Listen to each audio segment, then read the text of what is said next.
Welcome to the Hot Healed Girl podcast. Today, we are talking about my favorite thing, one of my favorite things. Literally, we start every episode with our favorite things. Yep. Just wait for the gift guide. Just you wait. That'll be a conglomeration of all of our favorite things in one episode. My favorite things. And what she's talking about is we're going to do a gift guide episode.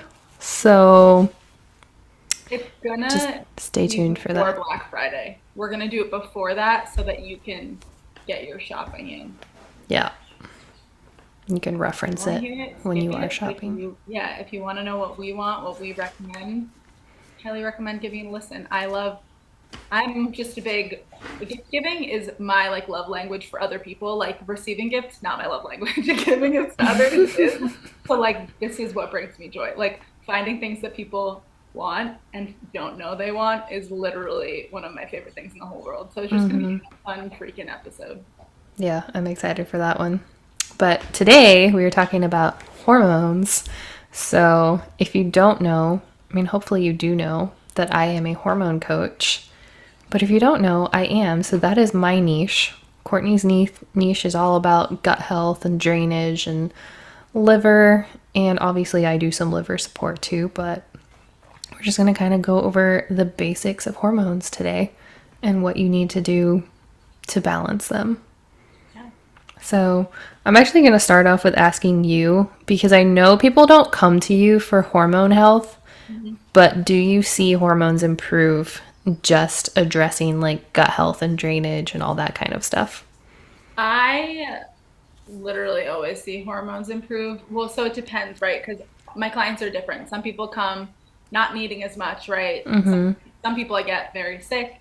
I'm we're going to be working together for at least a year, and they know that too. And other people, it's just a couple months, just tune up some things.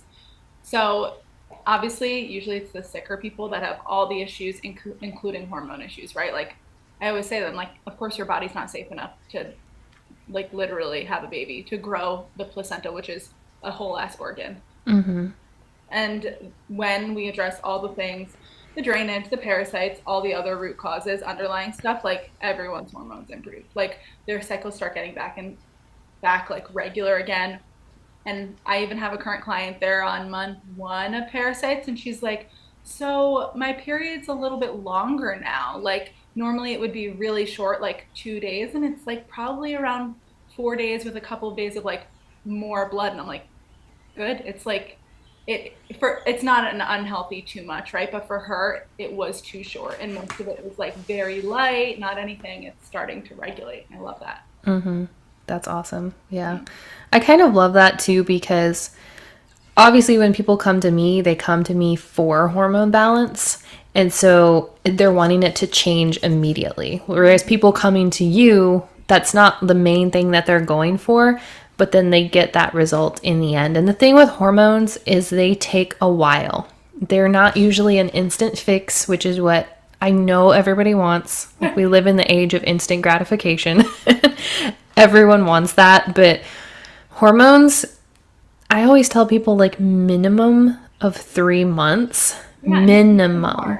Yeah. Yeah. And you're probably going to be working on them for 6 months to a year, if not longer, because I feel things are all constantly changing. With myself, I felt I was at a really good point. Last year, leading into this year, my hormones were great. And then all of a sudden, it's the past 3 months, they've gone haywire again. So I'm having to kind of fine tune and figure out what's going on. And that happens due to a lot of the times stress. I was waiting for that. Yeah. I see. For me, I'm pretty positive that's what it was that caused mine to go crazy.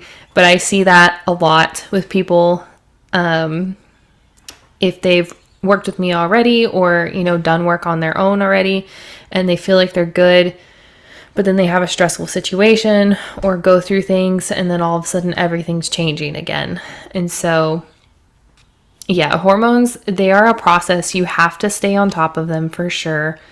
Um, I feel like there's really not a point where you can just be super lax with everything and expect your hormones to be okay. Even if you've balanced them out and they're fine, it's still just something that you kind of have to stay on top of. I'm not saying that you have to be strict across the board all the time, because that's not where I try to get my clients to. I try to get them to a point of balance, where you can enjoy what you want to enjoy, but then also like still implement the things that are gonna just keep your life on track and keep your hormones on track. And I feel like it's that situation for a lot of health, right? Like you can't return to the life that made you sick and expect to stay well. Like that's just it. A lot of it is a lifestyle shift. Yeah.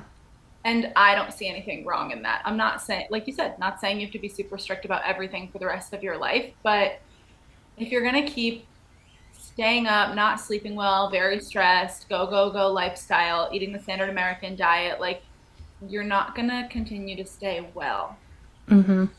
As Yep. rude as that sounds of me to say. But it's true, like prioritizing your health, and that's going to look different for everyone. And it doesn't mean that you have to do everything right all the time at all. No, not at all.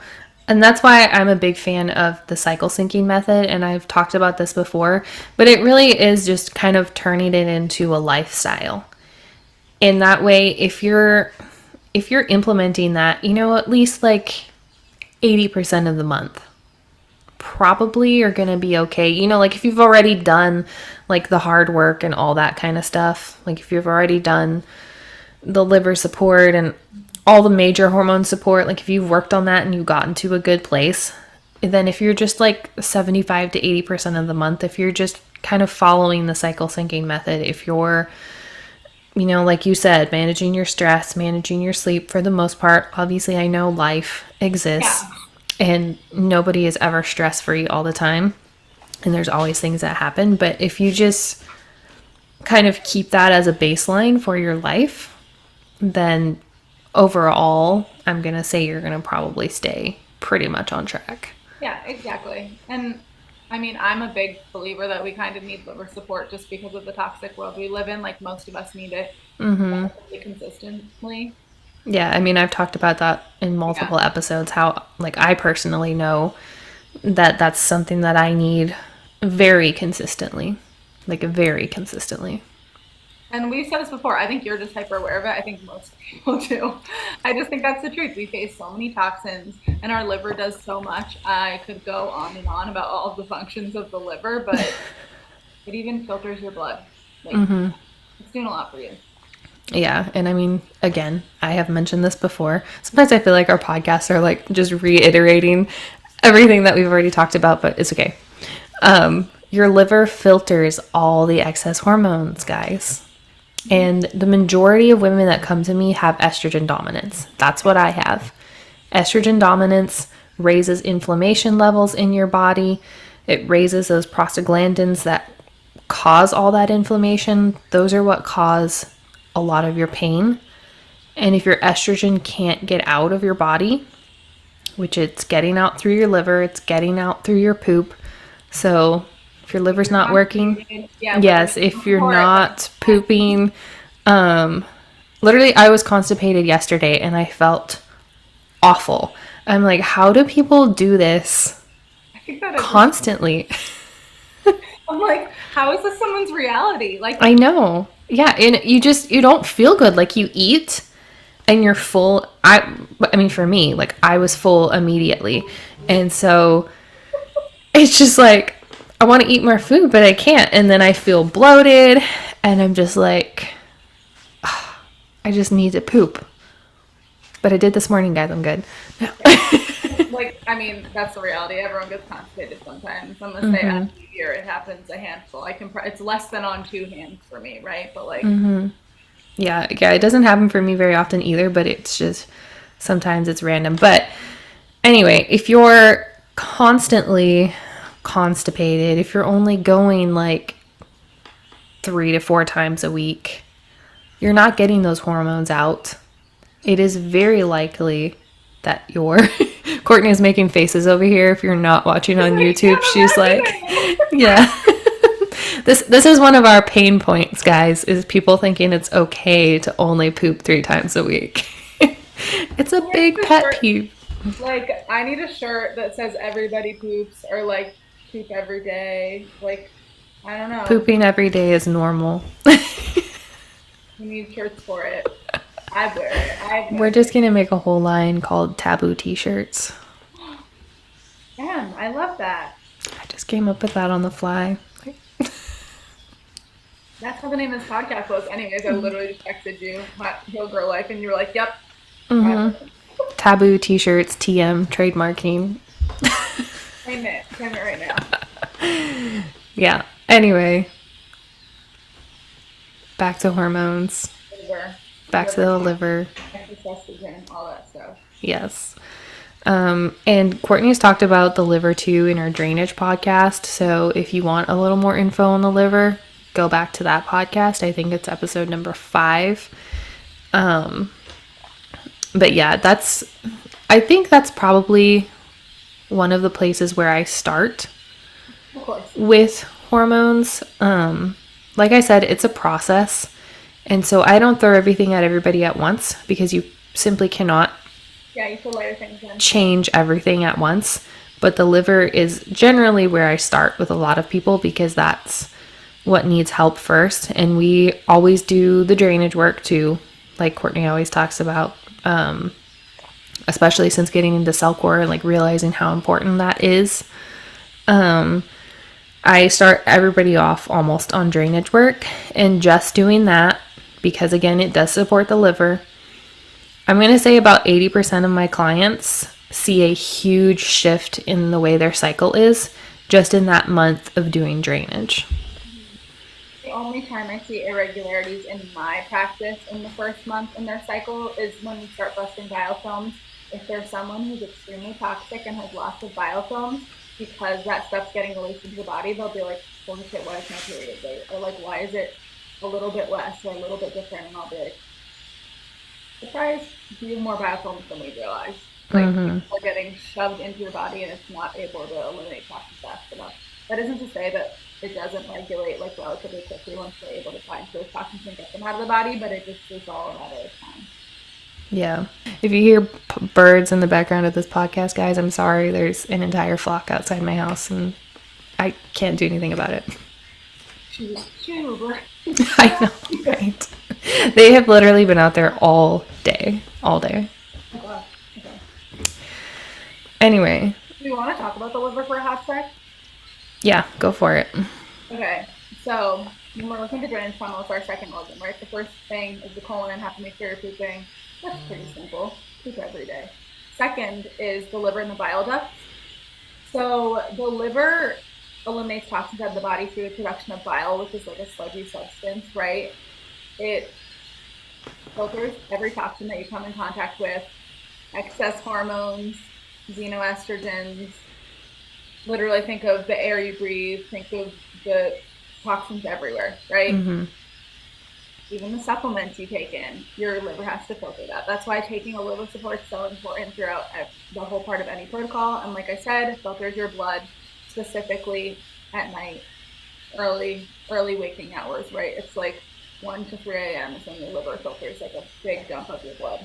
So it does a lot for your body. One sec. That's like why I'm a big fan of wearing the castor oil packs overnight because of like that's your liver time is at night and that castor oil gets in there and kind of helps your liver do its thing.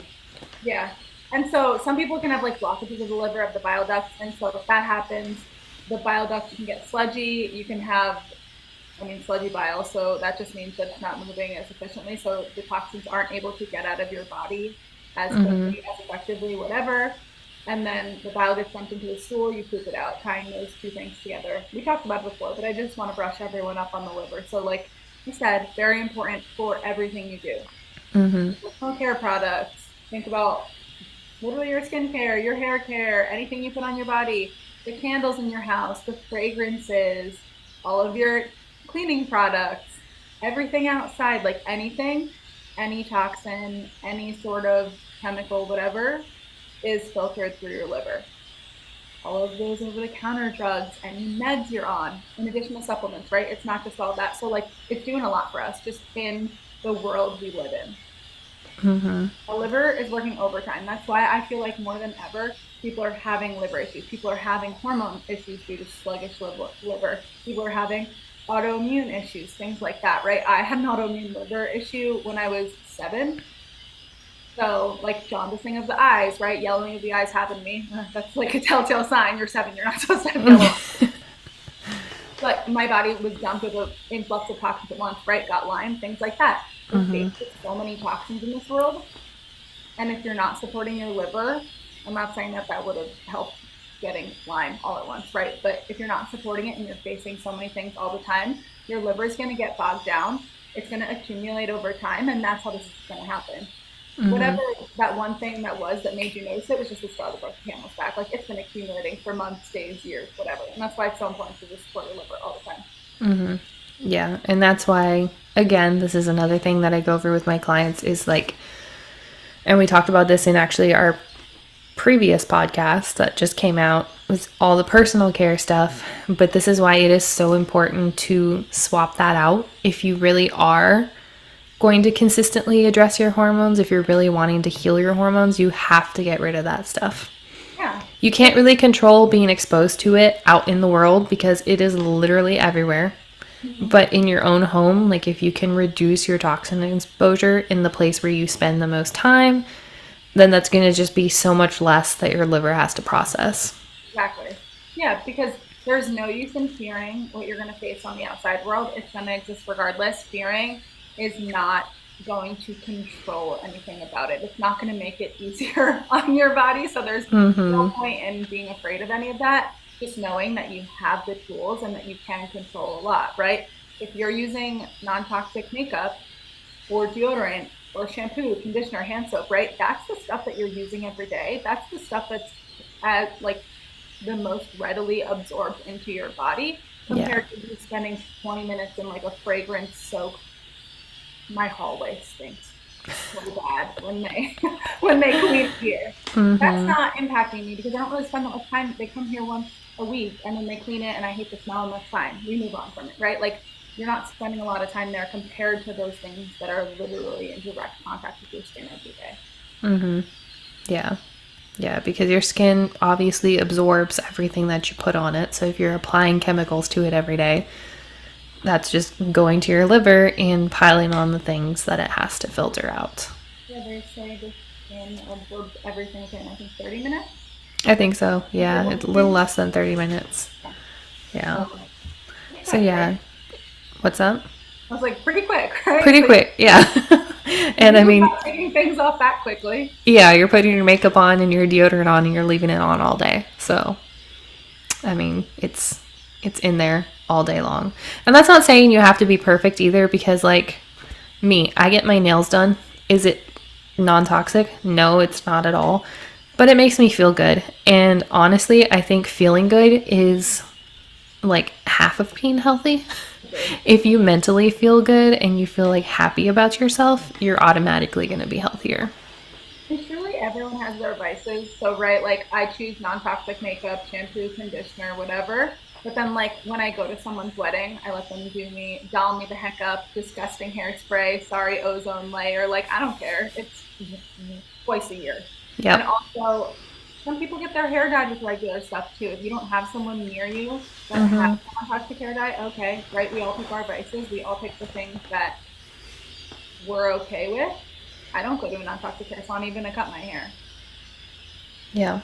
I haven't found one. Haven't looked that hard. Maybe I would be able to find one, but like it's picking what you're okay with and trenching of things and then trying to minimize all the other stuff. Yeah, if you have to constantly stress about everything, guys, that's going to be harder on your health than just doing the toxic thing and enjoying it and like being happy about your life.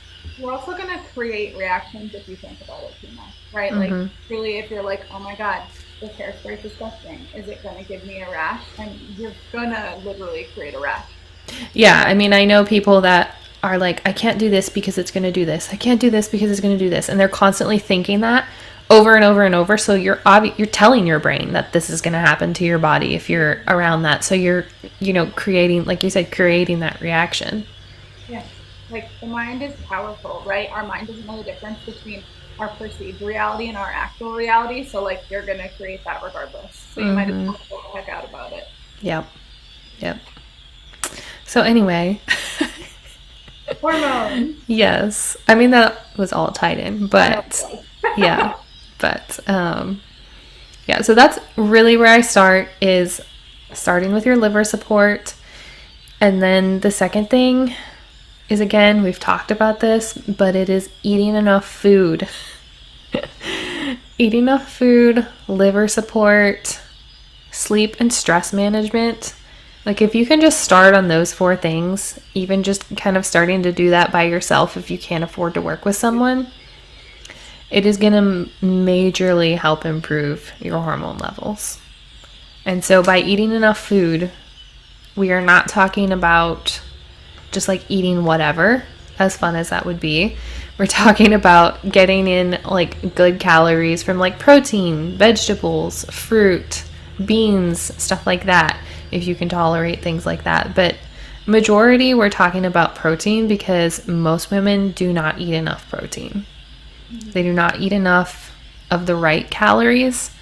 And we've been programmed for so long to think that less calories is beneficial for us as a woman, especially if, we want to stay thin and fit and not gain weight and all these things. Yeah, I don't love it. And I know quite a few people, right? They've gotten to the point where they've done everything right with their hormones, and they still had amenorrhea, still had no period. I know quite a few who it took literally eating enough food to push that over for them. Like that's what they had to do because their body was in a safe place. But sometimes you do need to put on a tiny bit of weight. You need to make sure that you have enough calories so that your body feels safe enough to give you that period back or something. Yeah, your stomach, because I know not all women, but a lot of women that I know, we have that little, like we call it like a belly pooch, and it's not even really a pooch, but there's just there's a small layer of fat right there, and that is literally your body protecting your ovaries. It is protecting your fertility. So if that's not there, your body's probably not feeling safe enough to have a decent period. If you do have a period, it's more than likely probably going to be quite painful, because I know I follow like several women on Instagram that do like bodybuilding competitions and things like that. And they're always on Instagram complaining about how painful their periods are. And they have so little body fat. And yes, they eat a lot of food, but they're also exercising so hard and so long every single day.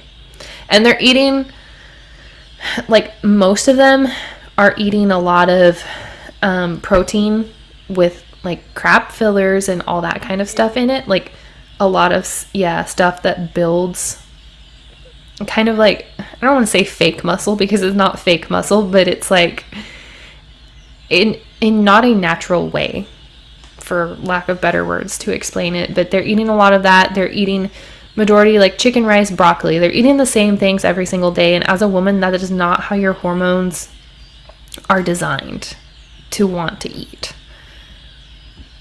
And so, I don't know, where am I going with this? Well, no, because you're saying those people are too low of body fat, right? Because if you are too low in body fat, if you are real thin, your body's in a constant state of stress. It does not feel safe enough, truly. And sometimes that doesn't even mean you have to put on much weight. Depends who you are, right? Some people have to put on a little bit more weight for their body to feel like it's in a safe place. Others, you just need to make sure that calorically your body isn't wondering when your next meal is coming from, right? Like the body's trained to know sort of things, right?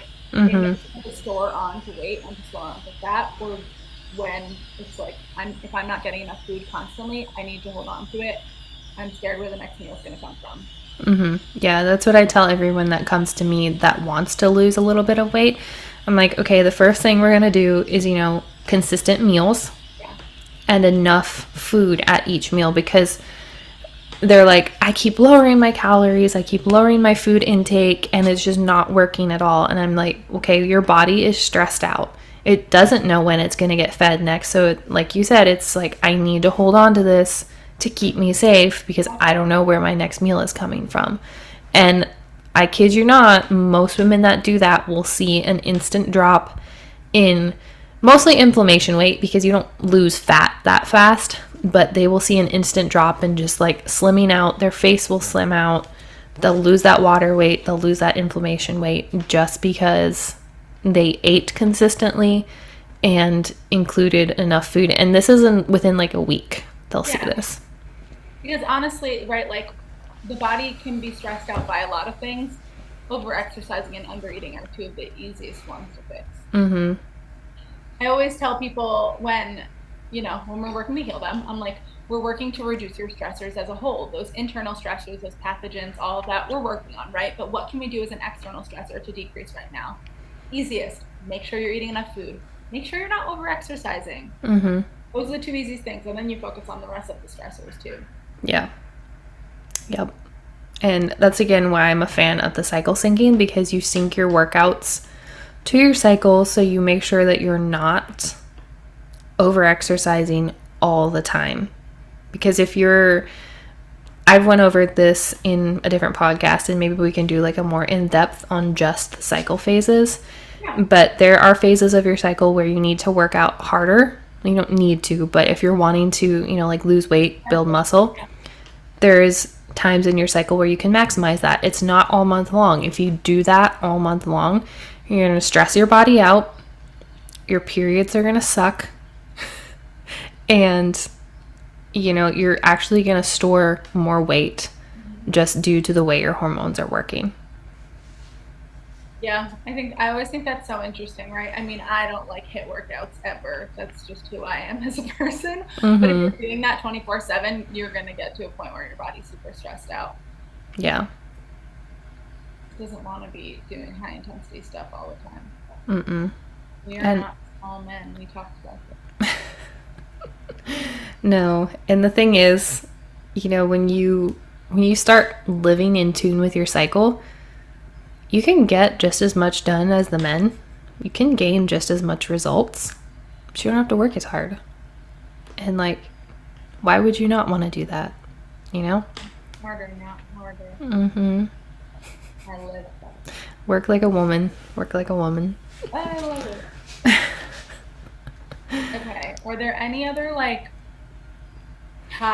hormone hot takes, right? Are there unpopular opinions that you want to touch upon? Unpopular opinions. Blood tests are not super accurate when it comes to measuring hormones. No, not at all. Do you read a Dutch test or no? Yeah. Mm-hmm. I'll do that for some of my clients. I just recently, within the last year, have done the Dutch test classes and stuff like that. So, but yeah, that is my favorite hormone test. I mean, yeah, if you can't afford to do it and you do have the blood test, I'll look at them. But they're not super accurate as far as hormones go. Honestly, based off of symptoms, I can pinpoint things just as well. But yeah, if you really want to see where your progesterone levels are at, where your testosterone, DHEA, estrogen, all those things, even cortisol, which plays a big factor, Dutch test is definitely the way to go because it measures all of that and it's very thorough and it's pretty accurate. And so the Dutch test is a urine test. And so you just do it at home. It's really easy and you send it in and then they test everything for you. It is a little bit pricey. I don't think it's huge. That's why, because it gives you so much data. Yeah, it's really, really good. And so I always tell my clients that can afford to do it and want to do it, it is really good for seeing where you're starting at and then, where you're, if they want to do it in the middle or closer to the end of working together, where you're at then. But it is very comprehensive and really, really good. Okay, so we touched upon testing, we touched upon balancing your hormones. We want to touch upon birth control, the hot take everyone wants to know about. Birth control. Yes. Where do I even start with birth control? Um, Mm, Basically, just don't take it. okay. I know. Yeah, I know I that's know. not I'm what like, everyone we wants gotta to start hear. somewhere. Like, oh, I agree, but I'm like, we gotta start somewhere else. So why? Why are you telling people not to take it? So the thing with birth control is it's fake I get hormones. hormonal birth control. Yeah, hormonal birth control. It's essentially fake hormones, it's synthetic hormones. So if you're taking the pill, you're not actually having a period. It's a fake period. Auto withdrawal bleed. Yes, and so it is the hormones in the pills causing your body to do like a fake bleed to make you think you're having your period. But essentially, it is blocking all your natural hormones. So it's blocking all your fertility hormones, your progesterone, all that kind of stuff. So it's blocking your body from being able to make a baby. So I'm always like, okay, you're taking this and then you're having to deal with a fake period. Like, why would you want to do that? Just like, I would rather not deal with anything at all. Like, at least if they're going to do it, like, just why can't we just do nothing? Like, why do we still have to go out and buy the pads or the tampons and deal with a fake I period? didn't even think about that. Yeah, I've always been like, why? No, I Like, really like a lot of people truly think it's their period. They're like, yeah, I'm not pregnant because I got my period this month. I'm on the pill, and I'm like, well, you don't really know that. Like, you don't.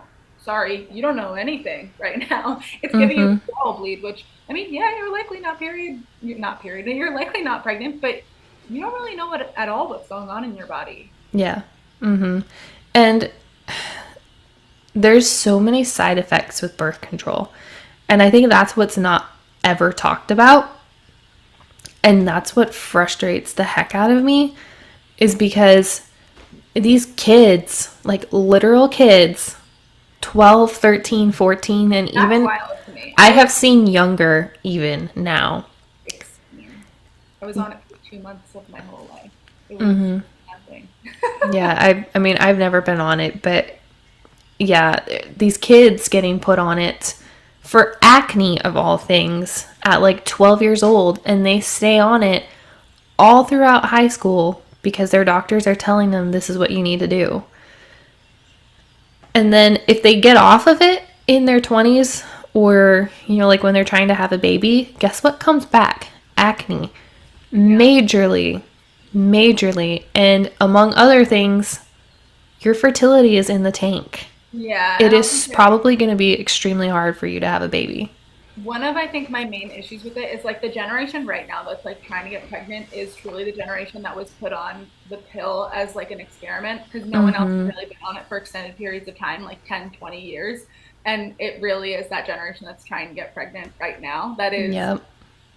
unfortunately the test subjects. But I do want to talk a little bit on because it depletes a lot of nutrients, which a lot of them are super important for getting pregnant. And that's what a lot of the fertility has to do, right? One, the fact that you haven't ovulated for 2 years, so your body's out of whack, all of it. But also, it depletes your body of a lot of different nutrients. Yeah.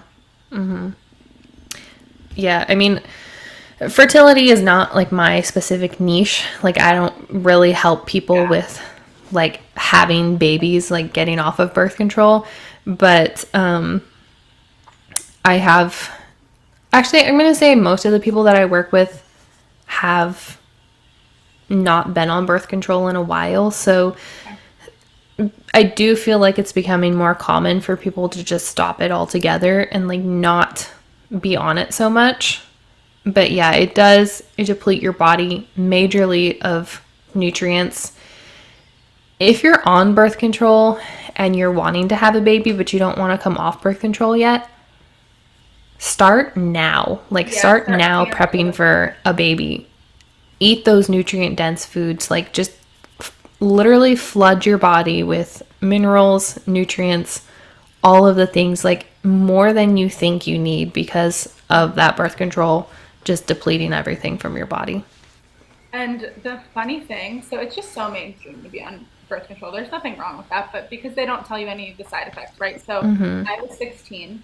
and I had a boyfriend, so I wanted to go on birth control because that's what you do. Mm-hmm. And like I said, I had a history of liver disease, like when I was 7 and it relapsed when I was 11. I was fine after that.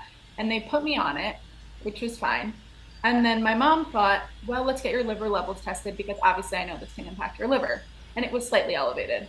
Nothing to write home about compared to right. Mine had been 1200, 2400. And what I like to see is between 10 and 26. They were like 50 and 80 or something. So slightly elevated because even in the normal range, that is slightly higher. Mm-hmm. Nothing crazy, nothing we weren't able to deal with. But my mom was like, all right, well, we're going to take you off birth control, obviously, because this is not helping your liver. And I was like, okay. But what the gyno tried to do was like, well, we'll just put you on a different birth control. Like, we'll just put you on something else that's not going to be as harmful for your liver. And my mom, knowing what she knew, was like, no, anything you put her on is going to be filtered through the liver, right? That's stupid. Use Mm-hmm. condom. That was the last conversation we had about it. It was incredibly awkward with my mother at 16, but it was fine. She literally looked at me with use condoms, then ran away. And I was like, okay, well, thanks. That was weird. But, right, they don't tell you about that. They don't even think about it. This gyno wasn't even telling me that, oh, yeah, it might impact your liver. So the fact that your liver levels are elevated, and by the way, they terrified us by calling us, being like, oh, they're elevated. This is awful, blah, blah, blah. But instead of doing the logical thing and taking me off of it, they were like, no, no, no, no. We want to switch you to a different one. Mm-hmm. No sense. Yeah. And again, that's what frustrates me because it's these kids, and even if you're 18 or 19, like you probably don't know. No. You think the doctor knows what's best for you because he's a doctor, obviously. He's been through 8 years or more of schooling. He should know what he's talking about, right? But yeah, that's the thing. They don't inform you of the side effects. If something goes wrong, the response that your gyno gives you is the response that I see every woman All the get. time. We'll switch Yeah. it. We'll switch Yeah. it to the They're one like, it's not from the birth control. It's obviously from something else. So every like we single can just time. switch it. My one friend a couple years ago, we don't talk anymore, but she had bacterial vaginosis and she'd been on birth control, swapping from pill to pill to pill to pill to pill for like ever. And this was when I had started getting a little bit crunchier. I was right out of college and I was like, well, what would happen if you came off of it? Right? Because she's like, I've been bleeding for 60 days straight. And I was like, Wow. and this is not, and I was like, I don't know that much about any of that, right? Like, I'm just working on healing my gut. But if I were you, what I would realistically do is probably come off of it, see if my body can regulate itself on its own with bleeding. Mm-hmm. Give it a month, give it 2 months, give it 3 months, and then reassess if you need to go on another pill. Because they had put her on literally every single one that they had access to. And she was like, I don't know, I need to, blah, blah, blah, because everyone tells you you need to. One, she wasn't even having sex at the time. Not like that matters. But then she was like, maybe I will. Thought about it for a while because I was like, that's what I would do. I'm just telling you as a friend, right? That truly, if you're bleeding for that long, that's terrifying. Come Mm-hmm. off of this stuff. It's clearly not working for you. Like whatever's going on is not helpful. Yeah. And And she came off and big fat surprise. She stopped bleeding all the time. But they told her because she had bacterial vaginosis, she had to keep going. She had to be on the pill. The pill was going to fix this. And I'm like, that doesn't make any sense. It's not going to fix bacteria. mm-hmm. That was about all And I knew. that Like I said, I was just dipping my toes in. So I was like, I don't really know what to tell you. But like, I don't think it's going to tell you that this is clearly not helping if you're still bleeding. that just it drives me insane. It drives me absolutely insane. That one specifically drove me insane because I was close to her and I was like, why are you still on this shit? Mm-hmm. Mm-hmm. Yeah. I mean, after 2 weeks, like, bleeding for 2 weeks, I cannot imagine 2 months. I was, After and that. it wasn't like full flow all the time, but like she was bleeding for 2 months straight. I was like, Mm-hmm. God, stop this. It's not helping you. Yeah, that's crazy. Like even back then, I was like big fan of like, right, the body knows what it's doing. Why don't we take this garbage out of it and see if it can figure it out on its own? Mm-hmm. Yeah, Addition by subtraction. it's crazy. Yeah, that one was wild. I, yeah, it's fun, right? Being a woman. Super, super fun.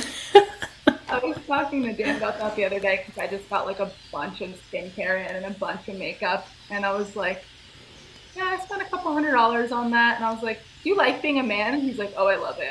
I'm so grateful. I was like, See, Reed cannot say anything when I buy stuff like that because he has his own stuff that he buys that also costs a couple $100s, and so it's funny because if he was in this relationship, as far as like spending, I feel like he is the woman mm, because I don't spend that much on stuff like that. It is yeah, mostly just health stuff and like fun health gadgets. That's what I buy.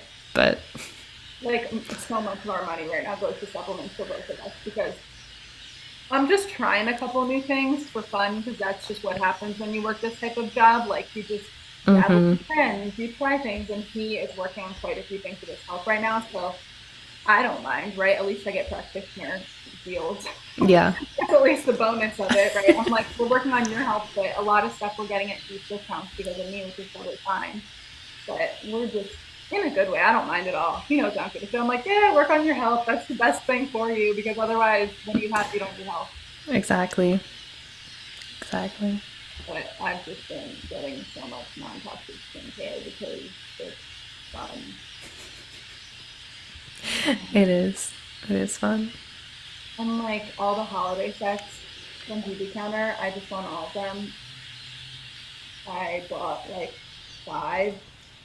I don't know. I spent a shit ton of money the other day. Most of them are going to people for gifts, but I was like, but which ones do I get to get for me? Because I got like five gifts, and I was like, but I don't want. Right. It's like gift for you, gift for you, gift for me, gift for you, gift for you, gift for me. I know. I'm like, but I want the gifts for me too. But I was like, couldn't justify it in the moment. So we're dropping like $400 on gifts for other people, which is totally fine. But like, maybe you wait till next month. Right. I know. That's how I am.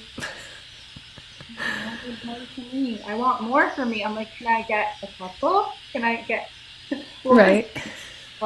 when I think how this all started, right? When I used to go to the book fairs as a child, I loved reading anyways, but you always wanted a book that had a gift attached to it, right? It was like Paddington Bear, the book with the Paddington Bear stuffed animal, things like that. Beauty Counter now, when the holiday sets, always has little gadgets and stuff. Like last year, they had like a body duo, like a body scrub and a body butter with a dry brush. You bet I kept that for myself because I wanted this stinking dry brush. I can't get away from it. Why? One, I finally needed a new dry brush. Mine was like $8 and the bristles were falling out. So whatever, that was justifiable. But all their other stuff, like do I use my pumice stone for my foot? No. Do I use the Beauty Counter branded like gua sha tool? Definitely not. I use my plain one. I'm a sucker for gifts. Uh, you're hilarious. The gifts, man, they get me. Because also, like, you don't get them the rest of the year. So I'm like, it's not like I can buy them later. Or no, that kind of stuff gets me where it's like limited or one Marketing. time. I And have I'm to like, have it. Yeah, we love it. do you have Um, anything else to say about, oh, do you want to say something about the flow gummies? Do you know how many questions I get about the flow gummies? So I can't imagine how many questions you get about the flow gummies. I actually don't get questions about the flow gummies. For regulating hormones? Uh-uh. Oh my gosh. I get so many questions. They're like, I'm Maybe on, it's because people following me are like she obviously doesn't use that. So I don't know. I don't use that. Yeah, I don't know. I have heard like other people mention that though, like they always get questions about the flow gummies. So I don't know. I don't know why I don't get them. So here's what I'll say about it then. The flow gummies, they do have some good ingredients in them, right? They do. Why not just take those ingredients on their own? Why put all that sugar and junk and fillers and stuff? I get it. You want to. No, there's too much junk in it. Not worth Yeah, that's how I feel about any gummy vitamin, really. it. When people say, can I take an apple cider vinegar gummy? It's only, First of all, like how much is actually in that gummy? You know, like really? Like is I never trust the labels on gummies. I'm like, is there actually that much in there? Like is there actually? And so and it's I think the flow gummies have dim in them if I'm correct. If I'm not, sorry. I think so, yeah. Which can be helpful for people with regulating their hormones, but like But it also, DIM can actually aggravate some people too. So It you do can, need to be careful. which they probably have nominal amounts of it in there. Like that's the thing. All the like, I just don't think blanket taking supplements like that is ever phenomenal for people. But also don't take gummies. I always say that too. I'm like, when people are like, can I have that in a gummy? I'm like, I no. get it. Gummies are fun, but when it comes to supplements, not the best form. Just, they're not. There's like one brand I've ever seen in a gummy that like actually had decent, and the only one is the Soul CBD, and they only sell CBD. Like those are the only gummies that I've ever seen with half decent ingredients that aren't awful. Yeah. But every other gummy has like 482 fillers and sugar and stuff. Like just take that. Yeah, just isolate the ingredients Yeah. and do that. That would be my suggestion. Yeah, because I guess slow gummies is hot. People are advertising them. I don't know. I don't They know why. were big influencers were advertising them like a year or so ago, I think. I don't know if they still are, but I'm sure that is why. I'm sure like 4 or 5 big influencers got paid to do them, and they're like, "Oh, it fixed my period." It probably didn't fix their period. Just saying. Because I did look at the ingredients, right? And I was like, the like core ingredients of it could definitely potentially help some people's hormones. Like that's not what I'm hiding. Yeah. Is it going to be a blanket fix for all of your hormone problems? Probably not. Nope. I do want to touch on, we got off track of the birth control topic, but I Oh do yeah, want to touch on like other options for birth control. there are other options. There are other options. So there are options for non-hormonal birth control. So basically natural birth control. The obvious one, condoms. Like, they're pretty good. Like, if you use them well, you use them properly, they work pretty They're very well. effective. Yes, they work pretty well. I will say traditional condom brands are full of junk. They are full of crap. There are ones out there that are a little bit better. I will try to link some in the bio. The L brand is the one that's off the top of my head. The Lola ones. Is that what I'm thinking? Maybe. I don't know. I know there's Lola. There's one. There's like three or Yeah. yeah, there's like 3 or 4 other brands. They don't all have the After best I market, I would look them up and options. try too, because some of them are there. Yeah, they do have them there. The Lola ones you can buy at Target, so like those are a little more mainstream. Like you can just go to the store and grab them. You don't have to think about ordering them. But yeah, conventional condoms have a ton of hormone disruptors on them. So it's not something you want to be sticking on up there. The same as like conventional tampons. It's not something you want to be absorbing. But yeah, anyway, condoms. And then my favorite is like, it's called the fertility awareness method. And so it kind of became a thing for people like wanting to track their fertility, like trying to have a baby, but it is also really good baby prevention. Yes, baby prevention. And so again, that is tracking your cycle, and it is tracking your basal body temperature, so that's your body temperature at rest. And a lot of people will do this just with a regular thermometer. I use a wearable one, so you wear it on your arm and you just wear it overnight. And mainly because I'm lazy and I don't want to wake up at the same time every single day. And when you do it with just a regular thermometer, you basically have to wake up at the same time every day. You cannot move. That has to be the first thing that you do, like before your body like spikes its temperature. So which one do you use? So I use the temp drop, and that is really the only one that I know of where it's a wearable one. There's Daisy's like the more mainstream one. yeah, Daisy is like the original one. There's another thermometer one. I don't remember the name of it. There is a bracelet one called Ava.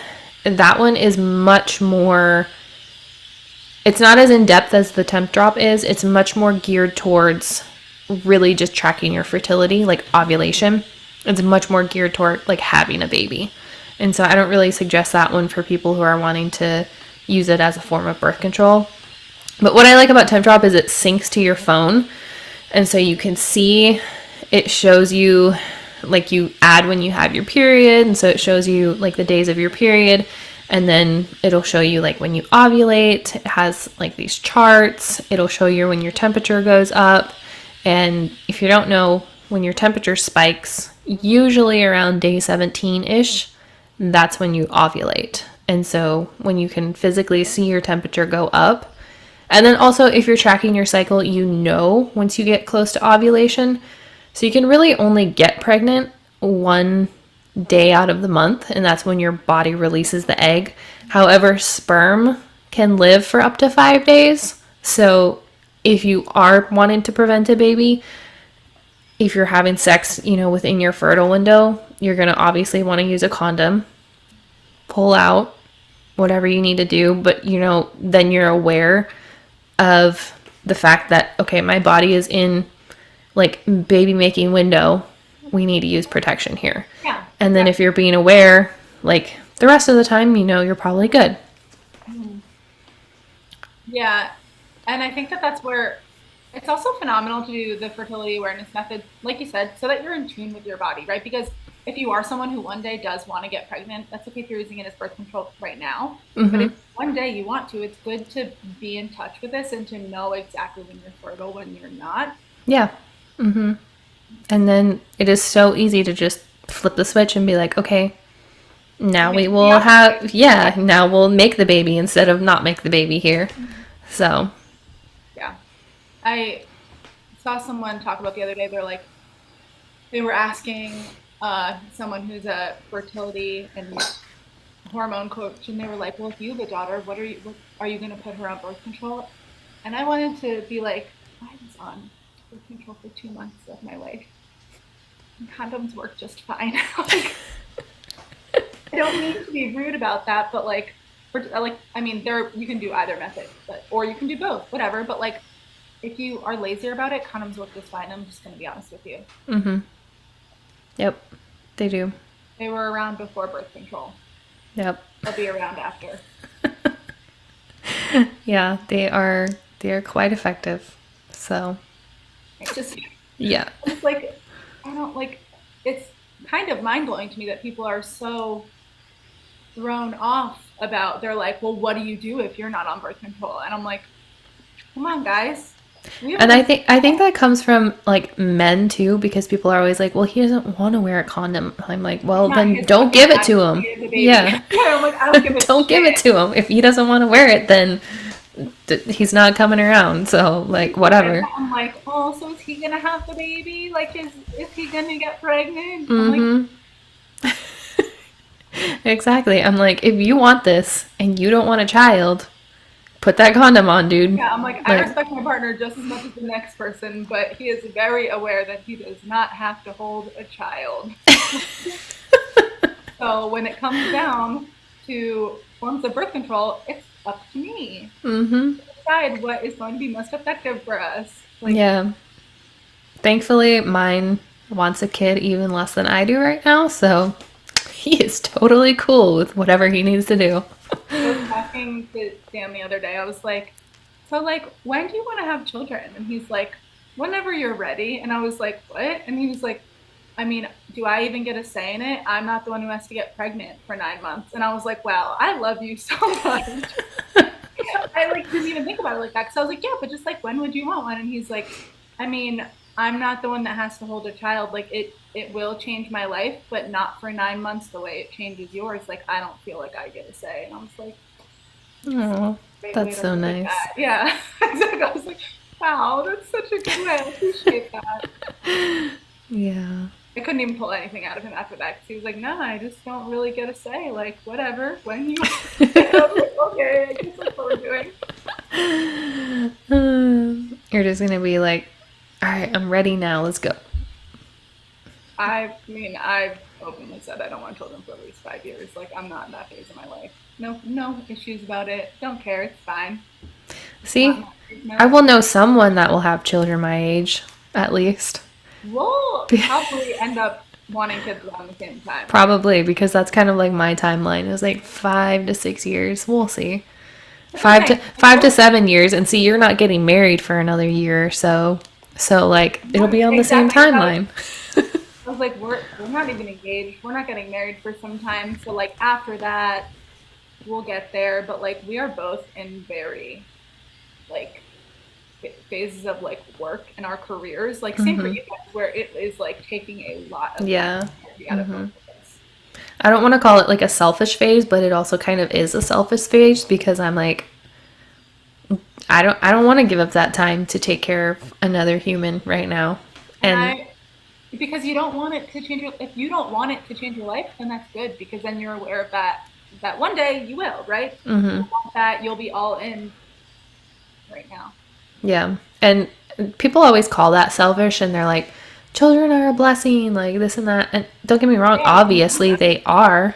Yes, And but you want them. you want to yeah, I want a child. And to me like I still feel like a child. I don't feel like I can when I think about raising a child, I'm like I don't think I can do that right now. Like No. obviously if I became a mom like tomorrow, I would do what I need to do, but like for me, I feel like I'm still learning so much about raising children and I feel like I want to know more. I don't know. That's just me. But I fully agree. I mean, again, I also feel like I don't have all my trauma worked on and I want to get rid of that before I pass it on to a kid. and we're both in phases like him working on trauma, working on health, me still fine tuning it. Like I'm not where I want to be yet, truly, which is fine. But I'm like, I'm not passing that shit on to a child. Come on. Exactly. Yeah. And yeah, that's like everything I learn about how much the mother's health and even the grandma's health impacts the children. I'm like, my body needs to be a temple before before I have kids. 100%. I'm like, it's okay. We'll get there. We will. And Yeah. it's fine. I'm like, we're 27. I'm okay with that. Like, I mean, we'll be geriatric pregnancies. It's cool. geriatric would be our literally early 30s. That is considered a geriatric pregnancy.